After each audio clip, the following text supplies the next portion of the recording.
शुक्र है। ठीक है, जैसे पहले वाले क्वेश्चन में देखे थे कि वहां पर देखो एंगल क्या था, एक बार साइन ए था, साइन सी था। एक बार इसको एंगल लेंगे, एक बार इसको, tan p cot r।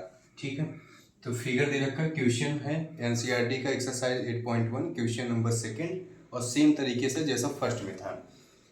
Perpendicular दे रखा है, अगर हम लोग r को एंगल मान रहे हैं तो परपेंडिकुलर 12 दे रखा है, हाइपोटेनस 13 दे रखा है, बेस निकाल सकते हैं। फॉर्मूला क्या होता है पाइथागोरस थ्योरम, हाइपोटेनस का स्क्वायर, परपेंडिकुलर का स्क्वायर, बेस का स्क्वायर। ठीक है, कितना दे रखा है परपेंडिकुलर 12 का स्क्वायर, बेस नहीं पता है, क्यू आर बोल दे रहे हैं, क्यू आर का स्क्वायर, और पी आर दे रखा है 13 का स्क्वायर। 13 का स्क्वायर 169, 12 का 144, और प्लस क्यू आर का स्क्वायर। यहाँ जाएगा माइनस होगा, और क्यू आर की वैल्यू कितना आएगा, √25, और बचेगा 5। ठीक है, ये आया 5। जब भी tan p लेंगे तो जो भी एंगल लेते हैं उस वो एंगल प्लस 90 डिग्री का एंगल, उस साइड का जो साइड बनता है वो क्या बनता है, बेस बनता है। जैसे अगर यहाँ पे tan p ले रहे हैं, फिगर यही है, p q r, ये 90 डिग्री, इससे साथ क्या लगा है, tan p बोला है, क्वेश्चन में बोला गया है tan p। tan p theta कौन सा लिया, एंगल लिया गया है p, तो जो एंगल लिया जाएगा उसके साथ 90 डिग्री का एंगल ही क्या बनेगा, वो साइड बनेगा बेस, ये परपेंडिकुलर, और जो सबसे बड़ी साइड रहेगी वो हाइपोटेनस। यहाँ के लिए tan p क्या हो जाएगा, अगर ये बेस बना है तो बेस कितना आ रहा है इनका 12, परपेंडिकुलर कितना है 5, हाइपोटेनस है 13। तो tan p के हिसाब से tan p बराबर क्या होता है, tan p बराबर होता है ट्रिग्नोमेट्री रेशियो से tan थीटा बराबर परपेंडिकुलर अपॉन बेस।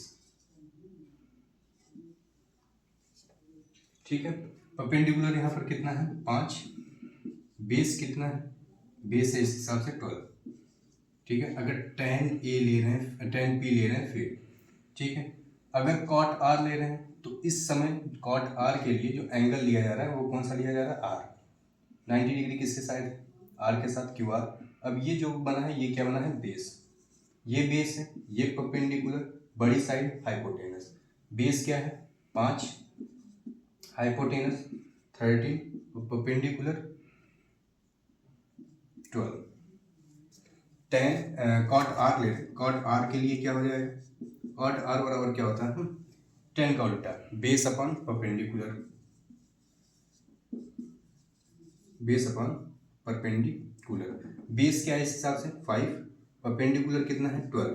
क्वेश्चन में बोल रखा है tan p minus cot R, जब भी माइनस करेंगे तो यहाँ कितना आएगा 5/12, tan p भी आया है 5/12, कॉट आर ये भी कितना है 5/12। आंसर कितना है, आंसर 0 है। तो यहाँ पर एक चीज दिख पा रहा कि अगर एंगल चेंज हो रहा है, इसके साथ रेशियो भी चेंज हो पा रहा है, तो दोनों का आंसर सेम आ पा रहा है ना। tan p लिए थे, एंगल लिए हैं p वाला, लेकिन tan का अपोजिट क्या होता है, कॉट, है ना। फार्मूला पहले ही लिखा गया था, tan थीटा 1/cot थीटा के बराबर होता है। ठीक है, वहाँ पे तो tan p लिया गया है, एंगल इस बार p लिया है, लेकिन इसका उल्टा करने पे अगर एंगल चेंज हो पा रहा है तो दोनों का आंसर सेम आ जाता है ना। ये पहले वाले क्वेश्चन में किए हैं, अभी भी कर रहे हैं, दोनों का आंसर सेम आया और माइनस करने पे 0 आया। ठीक है, तो ये है सोल्यूशन पहले दूसरे वाले क्वेश्चन का।